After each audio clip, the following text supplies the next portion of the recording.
ಪ್ರೀತಿಯ ಸಾರ್ವತ್ರಿಕ ಸಭೆಗೆ ಯೇಸು ಕ್ರಿಸ್ತನ ಹೆಸರಲ್ಲಿ ವಂದನೆಗಳು ಸಲ್ಲಿಸ್ತಾ ಇದ್ದಾನೆ. ದೇವರ ನಾಮಕ್ಕೆ ಸ್ತೋತ್ರವಾಗಲಿ. ಮತ್ತೊಂದು ಸಾರಿ ಬಿತ್ತುವನ ಸಮಯ ಕಾರ್ಯಕ್ರಮಕ್ಕೆ ನಿಮ್ಮೆಲ್ಲರಿಗೂ ಕೂಡ ಸ್ವಾಗತ ಬಯಸ್ತಾ ಇದ್ದಾನೆ. ಈ ದಿನ ದೇವರ ಆತ್ಮನು ನಮ್ಮ ಹೃದಯ ಭೂಮಿಯಲ್ಲಿ ಬಿತ್ತುವಂತ ವಾಕ್ಯದ ಬೀಜ ಯಾವುದು? ಚೆನ್ನಾಗಿ ಕೇಳಿಸಿಕೊಳ್ಳೋಣ. ಈ ಅಂತ್ಯ ದಿನಗಳಲ್ಲಿ ಅನೇಕ ಸಭೆಗಳಲ್ಲಿ ನಾವು ಅದ್ಭುತಗಳನ್ನು ನೋಡಬೇಕಾಗಿದೆ. ಮೊನ್ನೆ ವಾಕ್ಯ ಹೇಳಿದಾಗೆ ಕೆಲವರೆಲ್ಲ ಕಾಮೆಂಟ್ ಸೆಕ್ಷನ್ ಅಲ್ಲಿ ಬರೆದಿದ್ರು, ಅದ್ಭುತಗಳು ನಡೆದ ಸಭೆಯಲ್ಲಿ ಜನಗಳು ಉಳ್ಕೋತಾರಂತೇಳಿ. 100% ಕರೆಕ್ಟ್. ಆ ವಿಷಯನ ನಾನು ಮಾತಾಡ್ತಾ ಇಲ್ಲ. ಆದರೆ ಬಹಳ ಪ್ರಾಮುಖ್ಯವಾಗಿ ಅದ್ಭುತಗಳು ಆಲಯಗಳಲ್ಲಿ ಇವತ್ತು ನಡಿಲಾರ್ದೆ ಹೋಗ್ತಾ ಇದ್ದಾವೆ. ವ್ಯಕ್ತಿಗತವಾಗಿ ನಾವು ಅದ್ಭುತಗಳನ್ನು ಅನುಭವಿಸುವಂಥದ್ದು ಕಡಿಮೆ ಆಗ್ಬಿಟ್ಟಿದೆ.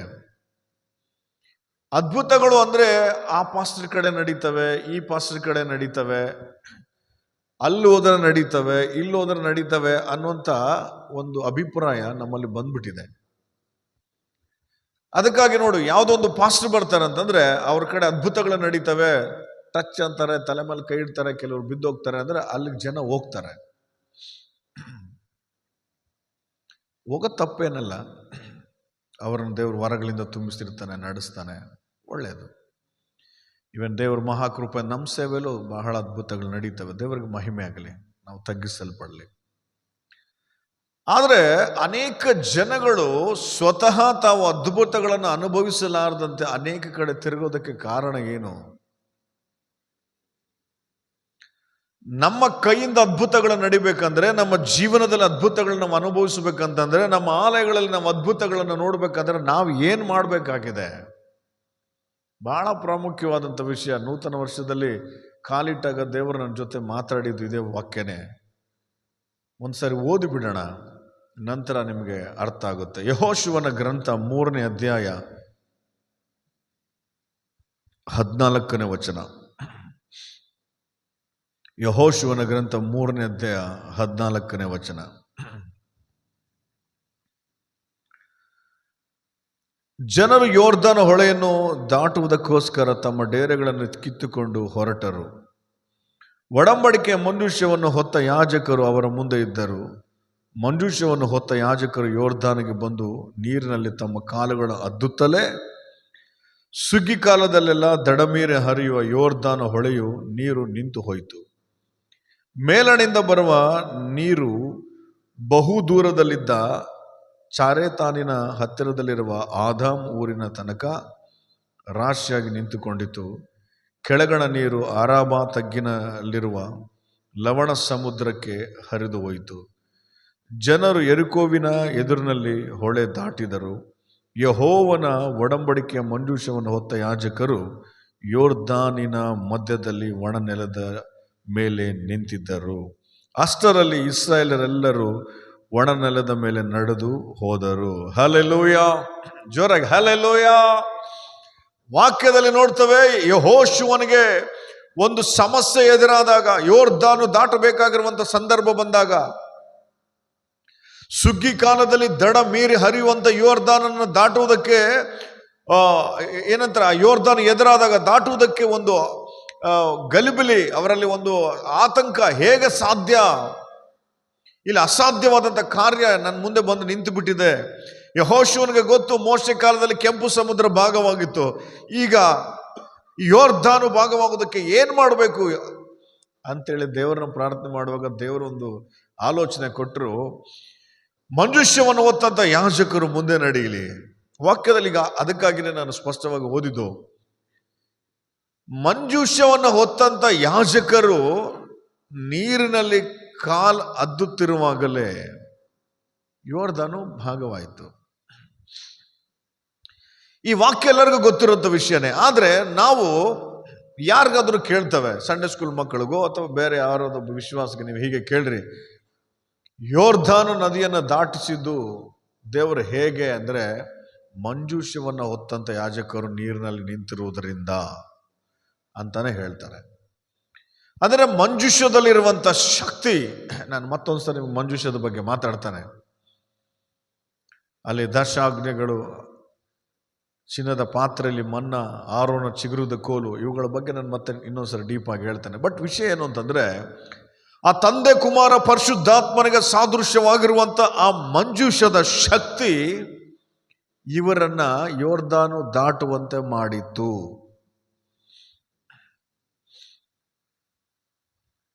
ಆ ದಶಾಗ್ನಿಗಳಿಗೆ ಸೂಚನೆ ಆಗಿರುವಂತ ತಂದೆ ದೇವರು, ವಾಕ್ಯವು ನಾನೇ, ಆದಿಯಲ್ಲಿರುವಂತ ವಾಕ್ಯ ನಾನೇ, ಆದಿಯಲ್ಲಿ ವಾಕ್ಯವಿತ್ತು, ವಾಕ್ಯ ದೇವರ ಬಳಿಯಲ್ಲಿತ್ತು, ವಾಕ್ಯವೇ ದೇವರಾಗಿತ್ತು. ಆ ದಶಾಗ್ನಿಗಳು ತಂದೆ ದೇವರಿಗೆ ಸೂಚನೆ ಆದರೆ, ಪರಲೋಕದಿಂದ ಇಳಿದು ಬಂದ ಜೀವದ ರೊಟ್ಟಿ ನಾನೇ. ಆ ಮನ್ನ ಇಸ್ರಾಯೇಲರನ್ನ ಪೋಷಿಸುವುದಕ್ಕೆ ಮನ್ನ ಪರಲೋಕದಿಂದ ಸುರಿದ್ರೆ, ನಮ್ಮ ಜೀವಿತಗಳನ್ನು ಪೋಷಿಸುವುದಕ್ಕೆ ಜೀವದ ರೊಟ್ಟಿಯಾಗಿ ಯೇಸು ಕ್ರಿಸ್ತರೇ ಈ ಲೋಕಕ್ಕೆ ಬಂದರು. ಆ ಮನ್ನ ಯೇಸು ಕ್ರಿಸ್ತರಿಗೆ ಸೂಚನೆ. ಅಹರೋನನ ಚಿಗುರಿದ ಕೋಲು, ಒಣಗಿರುವಂಥ ಕಟ್ಟಿಗೆ ಚಿಗುರ್ತಾ ಇದೆ ಅಂದರೆ ಪರಿಶುದ್ಧಾತ್ಮನಿಗೆ ಸೂಚನೆ. ತಂದೆ ಕುಮಾರ ಪರಿಶುದ್ಧಾತ್ಮನ ಸೂಚನೆ ಆಗಿರುವಂಥ ಈ ಮಂಜುಷದ ಶಕ್ತಿ ಇವರನ್ನ ಯೋರ್ದಾನು ದಾಟುವಂತೆ ಮಾಡಿತು. ಇದು ವಾಸ್ತವ. ಆದರೆ ವಿಷಯ ಏನು ಅಂತಂದ್ರೆ, ಆ ಮಂಜೂಷ ಇವರನ್ನು ಯೋರ್ದಾನು ದಾಟುವಂತೆ ಮಾಡಿತು. ಆದರೆ ಮಂಜೂಷವನ್ನ ಯಾಜಕರು ಹೊತ್ತಿದ್ರು. ಅದಕ್ಕಾಗಿ ವರ್ಷ ಪ್ರಾರಂಭದಲ್ಲಿ ನಾನು ಪ್ರಾರ್ಥನೆ ಮಾಡುವಾಗ ದೇವರು ಹೇಳಿದ್ದು ಇದೇ ವಾಕ್ಯನ, if you carry the anointing will carry you. ಇಲ್ಲಿ ಯಾಜಕರು ಮಂಜೂಷವನ್ನು ಹೊತ್ತುಕೊಂಡಿರುವಂಥ ಏಕೈಕ ಕಾರಣದಿಂದಲೇ ಮಂಜೂಷ ಇವರೆಲ್ಲರನ್ನ ಕೂಡ ಆ ನದಿಯಲ್ಲಿ ದಾಟುವಂತೆ ಮಾಡಿತು. ಅಂದರೆ ಈ ಯಾಜಕರು ದೇವರ ಪ್ರಸನ್ನತೆಯನ್ನು ಹೊತ್ಕೊಂಡಿದ್ದಾರೆ, ದೇವರ ಶಕ್ತಿಯನ್ನು ಹೊತ್ಕೊಂಡಿದ್ದಾರೆ. ಇಲ್ಲಿ ಅದ್ಭುತ ನಡೀತಾ ಇದೆ. ಸೊ ಈಗಾಗಲೇ ನಿಮ್ಗೆ ಅರ್ಥ ಆಗಿದೆ ಅನ್ಸುತ್ತೆ. ವಾಕ್ಯ ಸ್ಪಷ್ಟವಾಗಿ ದೇವರಾತ್ಮ ನಮ್ಮ ಜೊತೆ ಮಾತಾಡೋ ವಿಷಯ ಏನು ಅಂತಂದ್ರೆ, ನಾವು ಯಾವಾಗ ಆತನ ಪ್ರಸನ್ನತೆಯನ್ನು ಹೊತ್ತುಕೊಂಡು ನಡೀತೇವೋ ಅದ್ಭುತಗಳು ಸುಲಭವಾಗಿ ನಡೀತವೆ. ಇವತ್ತು ಆ ಪಾಸ್ಟರ್ ಅದ್ಭುತ ಮಾಡ್ತಾರಂತ ಹೋಗೋದು ತಪ್ಪಲ್ಲ, ಆ ಸಭೆಯಲ್ಲಿ ಅದ್ಭುತಗಳು ನಡೀತವೆ, ಆ ಊರಲ್ಲಿ ನಡೀತವೆ ಅಂತ ಹೋಗೋದು ತಪ್ಪಲ್ಲ. ಆದರೆ ಅದೇ ಅದ್ಭುತಗಳು ನಮ್ಮ ಜೀವನದಲ್ಲಿ ನಡಿಬೇಕಂತಂದ್ರೆ ಅಲ್ಲಿ ಯಾವ ಸೇವಕನಾದರೂ ದೇವರ ಪ್ರಸನ್ನತೆಯನ್ನು ಹೊತ್ತುಕೊಂಡಿದ್ದಾನೋ ಅದೇ ಪ್ರಸನ್ನತೆಯನ್ನು ನೀನು ಹೊತ್ತುಕೊಂಡ್ರೆ ನಿನಗೆ ಸುಲಭವಾಗಿ ಅದ್ಭುತಗಳು ನಡೀತವೆ. ಅದಕ್ಕಾಗಿ ಪ್ರಸನ್ನತೆಯಲ್ಲಿ ನಾವಿರುವಾಗ, ದೇವರ ಸನ್ನಿಧಾನದಲ್ಲಿರುವಾಗ ಅದ್ಭುತಗಳು ನಡೆಯೋದು. ಅದಕ್ಕೆ ಮೋಶೆ ಹೇಳಿದರು, ನಿನ್ನ ಸನ್ನಿಧಾನ ನನ್ನ ಜೊತೆ ಬರದೆ ಹೋದರೆ, ಕನ್ನಡದಲ್ಲಿ ನೀನೇ ನನ್ನ ಜೊತೆ ಬರದೆ ಹೋದರೆ, ಇಂಗ್ಲಿಷ್ನಲ್ಲಿ ಯುವರ್ ಪ್ರೆಸೆನ್ಸ್, ನಿನ್ನ ಸನ್ನಿಧಾನ. ದೇವರು ಒಬ್ಬ ವ್ಯಕ್ತಿ ಜೊತೆ ಮಾತಾಡ್ಬೇಕಂತಂದ್ರೆ, ದೇವರು ಒಬ್ಬ ವ್ಯಕ್ತಿ ಜೊತೆ ಒಂದು ದರ್ಶನ ಕೊಡ್ಬೇಕಂದ್ರೆ, ಆ ಸ್ವರ ಕೇಳುವುದಕ್ಕಿಂತ ಮುಂಚೆ, ಆ ದರ್ಶನ ಕಾಣೋದಕ್ಕಿಂತ ಮುಂಚೆ ಆ ವ್ಯಕ್ತಿ ದೇವರ ಪ್ರಸನ್ನತೆಯಿಂದ ಆವರಿಸಲ್ಪಡ್ತಾನೆ. That is the main thing that God will do first. ದೇವರು ಅದನ್ನು ಮಾಡ್ತಾರೆ. ಪ್ರಸನ್ನತೆಯನ್ನು ಕಳಿಸಿಕೊಟ್ಟಾಗ ನೀನು ಆ ಪ್ರಸನ್ನತೆಯಲ್ಲಿ ಯಾವಾಗ ಉಳ್ಕೊಳ್ತೀಯೋ ಆ ಪ್ರಸನ್ನತೆಯಲ್ಲಿ ದೇವರು ಮಾತಾಡ್ತಾನೆ. ಆ ಪ್ರಸನ್ನತೆಯಲ್ಲಿ ದೇವರು ನಿನ್ನ ಜೊತೆ ಸ್ವರ ಕೇಳಿಸ್ತಾನೆ. ಆ ಪ್ರಸನ್ನತೆಯಲ್ಲಿ ದೇವರು ದರ್ಶನಗಳನ್ನು ಕೊಡ್ತಾನೆ. ನಂತರ ಅದೇ ಪ್ರಸನ್ನತೆಯಲ್ಲಿ ಅದ್ಭುತಗಳು ನಡೀತವೆ. ಅದಕ್ಕಾಗಿ ಪವಿತ್ರಾತ್ಮ ದೇವರ ಪ್ರಸನ್ನತೆ ಹೊತ್ತು ಬರೋದಕ್ಕೆ ಯಾವಾಗಲೂ ಸಿದ್ಧವಾಗಿದ್ದಾನೆ. ನಂತರ ವಾಕ್ಯದಲ್ಲಿ ನೋಡ್ತವೆ, ಆತನು ಯಾವಾಗಲೂ ನಿಮ್ಮ ಬಳಿಯಲ್ಲಿರ್ತಾನೆ, ಅದಕ್ಕಾಗಿ ನಾನು ಕಳಿಸ್ಕೊಡ್ತಾನೆ ಅಂತ ಯೇಸು ಕ್ರಿಸ್ತರಂದರು. ಸಿಂಪಲ್. ಅದ್ಭುತಗಳು ನಡೀಬೇಕಾ, ನೀನು ದೇವರ ಪ್ರಸನ್ನತೆಯನ್ನು ಅನುಭವಿಸೋದು ಕಲಿಬೇಕು ಫಸ್ಟ್. ಯಾವ ವ್ಯಕ್ತಿ ದೇವರ ಸನ್ನಿಧಾನದಲ್ಲಿ ಮುರಿದ ಮನಸ್ಸಿನಿಂದ, ಯಥಾರ್ಥ ಹೃದಯದಿಂದ ದೇವರ ಕಡೆ ಎಲ್ಲ ಪಾಪಗಳನ್ನು ಒಪ್ಪಿಕೊಂಡು ಪಶ್ಚಾತ್ತಾಪ ಪಟ್ಟು ಅವುಗಳನ್ನು ಬಿಟ್ಟು ಬಿಟ್ಟು ದೇವರೇ ನೀನು ನನಗೆ ಬೇಕು ಅಂತೇಳಿ ಮೊಣಕಾಲಾಕಿ ಯಥಾರ್ಥ ಹೃದಯದಿಂದ ಪ್ರಾರ್ಥಿಸುವಾಗ ಆತನ ಪ್ರಸನ್ನತೆ ನಮ್ಮನ್ನು ಆವರಿಸುತ್ತೆ. ಆವಾಗ ಸ್ಟಾರ್ಟ್ ಆಗುತ್ತೆ ಅದ್ಭುತಗಳು ನಡೆಯೋದು. ಇಲ್ಲಿ ಯೋರ್ದಾನ್ ನದಿಯನ್ನು ದಾಟಿಸಿದ್ದು ಯಾರು ಅಂತಂದ್ರೆ ಮಂಜೂಷ ಅಂತವೆ. ಬಟ್ ಮಂಜೂಷನ ಹೊತ್ತದ್ದು ಯಾರು? ಯಾಜಕರು. ನೀನು ಪ್ರಸನ್ನತೆನ ಹೊತ್ತರೆ ಆ ಪ್ರಸನ್ನತೆ ನಿನ್ನ ಹೊತ್ಕೊಂಡು ಹೋಗುತ್ತೆ ಅನ್ನೋದು ಅರ್ಥ ಇಲ್ಲಿ. ಇವತ್ತು ಅನೇಕ ಯೌವನಸ್ಥರು, ಅನೇಕ ಸೇವಕರುಗಳು ಈ ದೇವರ ಸಾನ್ನಿಧ್ಯವನ್ನು ಅನುಭವಿಸಲಾರದಂತೆ ವಾಕ್ಯ ಪ್ರಕಟಿಸೋದು, ದೇವರ ಸಾನ್ನಿಧ್ಯವನ್ನು ಅನುಭವಿಸಲಾರದಂತೆ ಆರಾಧನೆಗಳನ್ನು ಮಾಡೋದು, ದೇವರ ಸಾನ್ನಿಧ್ಯವನ್ನು ಅನುಭವಿಸಲಾರದಂತೆಯೇ ಸೇವೆ ಮಾಡೋದು, ಎಲ್ಲ ಕಡೆ ಗಲಿಬಿಲಿಗಳು. ಯಾಕೆ? ದೇವರ ಪ್ರಸನ್ನತೆ ಇಲ್ಲದಂತೆ ಮಾಡೋ ಕಾರ್ಯಗಳೆಲ್ಲವೂ ಕೂಡ ನಿಷ್ಪ್ರಯೋಜನ, ನಿಷ್ಫಲವಾಗಿರ್ತವೆ. ಅದಕ್ಕಾಗಿ ದೇವರು ಹೇಳಿದ್ರು, ನನ್ನನ್ನು ಬಿಟ್ಟು ನೀವು ಏನು ಮಾಡೋದಕ್ಕೆ ಸಾಧ್ಯನೇ ಇಲ್ಲ, ಏನು ಮಾಡಲಾರಿರಿ. ಆದರೆ ಪೌಲ್ ಹೇಳ್ತಾನೆ, ನಾನು ಆತನಲ್ಲಿ ಇದ್ದುಕೊಂಡು ಎಲ್ಲವನ್ನ ಮಾಡೋದಕ್ಕೆ ಶಕ್ತನಾಗಿದ್ದೇನೆ. ಇಷ್ಟ ಡಿಫರೆನ್ಸ್. ಆತನ ಪ್ರಸನ್ನತೆ ನಿನ್ನಲ್ಲಿರುವಾಗ ನೀನು ಎಲ್ಲವನ್ನ ಮಾಡ್ತೀಯ. ಆತನ ಪ್ರಸನ್ನತೆ ನಿನ್ನಿಂದ ಹೊರಗಡೆ ಹೋಯ್ತು, ಆತನ ಪ್ರಸನ್ನತೆ ಇಲ್ಲದೆ ಯಾವುದೋ ಒಂದು ಕಾರ್ಯ ಪ್ರಾರಂಭಿಸಿದೆ, ಶೂನ್ಯ. ಅದಕ್ಕಾಗಿ ನೀನು ಪ್ರಸನ್ನತೆಯನ್ನು ಅನುಭವಿಸೋದು ಕಲ್ತ್ರೆ ಆ ಪ್ರಸನ್ನತೆ ನಿನ್ನ ನಡೆಸುವಂಥದ್ದನ್ನು ನೋಡ್ತೇವೆ ನಾವು. If you carry the anointing, surely anointing will carry you. ಇದು ವಾಸ್ತವ.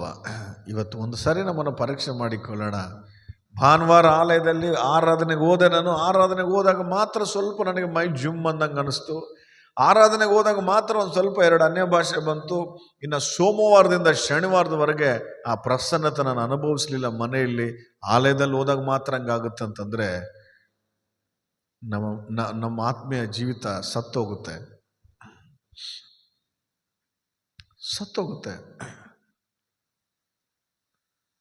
ಯಾವಾಗಲೂ ಆ ಪ್ರಸನ್ನತೆಯನ್ನು ಹೊತ್ತು ನಡೆಯುವಂಥದ್ದನ್ನು ಕಲಿಬೇಕು ನಾವು. 24x7 ಯಾವಾಗಲೂ ಆ ಅನಾಯಿಂಟಿಂಗ್ ಯಾವಾಗ ನೀನು ಕ್ಯಾರಿ ಮಾಡ್ತೀಯೋ ನೀನು ಕೈ ಹಾಕೋ ಕೆಲಸದಲ್ಲಿ ಜಯ. ಯಾಕಂದರೆ ಅನಾಯಿಂಟಿಂಗ್ ಡೀಲ್ ಮಾಡುತ್ತೆ ಅದನ್ನು. ದೆವ್ವ ಹಿಡಿದವರು ಯಾರೊಬ್ರು ಎದುರಿಗೆ ಬಂದರು, ನೀನು ಅಭಿಷೇಕದಲ್ಲಿ ದೇವರ ಪ್ರಸನ್ನತೆಲ್ಲ ಆ ಸಿಚುವೇಶನ್ ಡೀಲ್ ಮಾಡುವಾಗ ದೇವರ ಸಾನ್ನಿಧ್ಯ ಡೀಲ್ ಮಾಡುತ್ತೆ, ನೀನಲ್ಲ. ಇಲ್ಲಿ ಯಾಜಕರು ಮಂಜುಷವನ್ನು ಹೊತ್ಕೊಂಡಿರುವಾಗ ಮಂಜುಷವನ್ನ ಹೊತ್ತಿರುವಂತ ಯಾಜಕರು ಸುಮ್ಮನೆ ಇದ್ದಾರೆ. ಮಂಜುಷ ಡೀಲ್ ಮಾಡ್ತಾ ಇದೆ ಯೋರ್ದಾನ್ ನದಿ ಜೊತೆ. ಸೇವಕರು ವಾಕ್ಯ ಕೇಳ್ತಾ ಇದ್ರೆ, ದೆವ್ವ ಹಿಡಿದಾಗ, ಸಮಸ್ಯೆಗಳು ಬಂದಾಗ, ರೋಗಿಗಳು ಪ್ರಾರ್ಥನೆ ಮಾಡಿಸಿಕೊಳ್ಳುವಾಗ deal with the presence of the lord. ಅವನ್ನ ಯೇಸುವಿನ ಪ್ರಸನ್ನತೆಯಲ್ಲಿ ಡೀಲ್ ಮಾಡ್ರಿ. ಆ ಪ್ರಸನ್ನತೆ ಬಲದಿಂದಲ್ಲ, ಪರಾಕ್ರಮದಿಂದಲೂ, ಯೆಹೋವನ ಆತ್ಮದಿಂದಲೂ ಅಂದಂತೆ ನಮಗೆ ಊಹೆಗೆ ಅಂದದ ಕಾರ್ಯಗಳನ್ನು ನಾವು ಅಲ್ಲಿ ನೋಡ್ತೇವೆ. ವಿಶ್ವಾಸಿಗಳು ಯಾವುದೋ ಒಂದು ಕಾರ್ಯ ನಡೀತಾ ಇದೆ ನಮ್ಮ ಜೀವನದಲ್ಲಿ, ಯಾವುದೋ ಒಂದು ಕೆಲಸಕ್ಕೆ ಕೈ ಹಾಕ್ತಾ ಇದಾವೆ, ಭಯ ಪಡಬೇಡ್ರಿ. ಪ್ರೇ ಮೋರ್, ಪ್ರಸನ್ನತೆಯಿಂದ ಶುರು ಮಾಡ್ರಿ. ಕೆಲವೊಂದ್ಸರಿ ನಾನು ಇಂಥ ದೊಡ್ಡ ಕಾರ್ಯಕ್ಕೆ ಕೈ ಹಾಕ್ಬೇಕಂತಿದ್ದೇನಣ್ಣ, ಹೆಂಗೆ? ದೇವರ ಪ್ರಸನ್ನತೆಯನ್ನು ಅನುಭವಿಸು. ದೇವರ ಪ್ರಸನ್ನತೆಯನ್ನು ನೀನು ಹೊತ್ತು ನಡೆಯುವಾಗ ದೊಡ್ಡ ಕಾರ್ಯ, ಚಿಕ್ಕ ಕಾರ್ಯ, ಆಗಲಾರದು, ಅಸಾಧ್ಯವಾದದ್ದು ಯಾವುದೂ ಇರೋದಿಲ್ಲ. ಯಾಕಂದ್ರೆ ನೀನಲ್ಲ ಮುಂದೆ ಹೋಗೋದು, ನಿನ್ನ ಜೊತೆ ಪ್ರಸನ್ನತೆ ಮುಂದೆ ಹೋಗುತ್ತೆ, ಆತನ ಸಾನ್ನಿಧ್ಯ. ಇಲ್ಲಿ ಎಂಥ ಕ್ಲಿಷ್ಟಕರವಾದ ಪರಿಸ್ಥಿತಿ ಯೋರ್ದಾನ್ ದಾಟೋದು, ಬಟ್ ತುಂಬ ಈಸಿಯಾಗಿ ಹೋಯ್ತು. ಯಾಕೆ? ಮಂಜೂಷ ಹೊತ್ತಿದ್ದಕ್ಕಾಗಿ. ಇವತ್ತು ಸೇವೆ ನನ್ನ ಕೈಯಲ್ಲಿ ಮಾಡೋಕ್ಕಾಗ್ತಾ ಇಲ್ಲ, ಭಾಳ ಪ್ರಯಾಸ ಪಡ್ತದಾನೆ. ಸ್ಟಾರ್ಟ್ ಮಾಡು ದೇವರ ಪ್ರಸನ್ನತೆ ಹೊತ್ಕೊಂಡು ಸೇವೆ ಮಾಡೋದಕ್ಕೆ. ಈ ಆತ್ಮೀಯ ಜೀವನ ನಡ್ಸೋಕ್ಕಾಗ್ತಾ ಇಲ್ಲ, ಬಲಹೀನನಾಗ್ತಾ ಇದ್ದಾನೆ, ಯವನ ಕಾಲದಲ್ಲಿ ಬಿದ್ದೋಗ್ತದಾನೆ. ಸ್ಟಾಪ್ ಟಾಕಿಂಗ್, ಅದು ಮಾತಾಡೋದು ನಿಲ್ಲಿಸು. ಸ್ಟಾರ್ಟ್ ಮಾಡು ದೇವರ ಸಾನ್ನಿಧ್ಯವನ್ನು ಹೊತ್ತು ಆತ್ಮೀಯ ಜೀವಿತದಲ್ಲಿ ಮುಂದೆ ಸಾಗುವಂಥದ್ದನ್ನು. ನಾನು ಆರಾಧನೆ ನಾಯಕನಾಗಿದ್ದಾನೆ, ಜನಗಳು ಕದಲ್ತಾ ಇಲ್ಲ. ಸಾನ್ನಿಧ್ಯದಿಂದ ನಡೆಸೋ ಆರಾಧನೆಯನ್ನ. ಪ್ರಾರ್ಥನೆ ಮಾಡ್ತಾ ಇದ್ರೆ ಬಿಡುಗಡೆಗಳು ಸಂಭವಿಸ್ತಾ ಇಲ್ಲ, ದೇವರ ಸಾನ್ನಿಧ್ಯವನ್ನು ಹೊತ್ತು ಪ್ರಾರ್ಥಿಸು. ಅದಕ್ಕಾಗಿ ದೇವರ ಆತ್ಮ ನಿಮ್ಮ ಜೊತೆ ಮಾತಾಡ್ತದನಂತೇಳಿ ಭಾವಿಸ್ತಾರೆ. ಆತನ ಸಾನ್ನಿಧ್ಯವನ್ನು ನಾವು ಹೊತ್ತು ಮುಂದೆ ಸಾಗುವಾಗ ನಮ್ಮ ಮುಂದೆ ಇರುವಂಥ ಅಡೆತಡೆಗಳೆಲ್ಲವನ್ನು ಹೊಡೆದಾಗ್ತವೆ. ಇದು ಆಗಲ್ಲ ಅಂತ ಹೇಳೋ ಹಾಗಿಲ್ಲ, ಎಲ್ಲವನ್ನು ಆಗುವಂತೆ ಮಾಡ್ತಾನೆ. ಅದಕ್ಕಾಗಿ if you carry the anointing will carry you. ಈ ವರ್ಷದಲ್ಲಿ ಮೊದಲನೇ ದಿನ ದೇವರು ಮಾತಾಡಿದ್ದು ನನ್ನ ಜೊತೆಯಲ್ಲಿ, ನಾವು ಅಭಿಷೇಕವನ್ನು, ದೇವರ ಪ್ರಸನ್ನತೆಯನ್ನು ಹೊತ್ತು ಮುಂದೆ ಸಾಗುವಾಗ ಆತನು ಎಲ್ಲವನ್ನ ಸಾಧ್ಯ ಮಾಡ್ತಾನೆ ಅಂತ ಕೃಪೆ ನಮಗೆ ಕೊಡಲಿ. God bless you.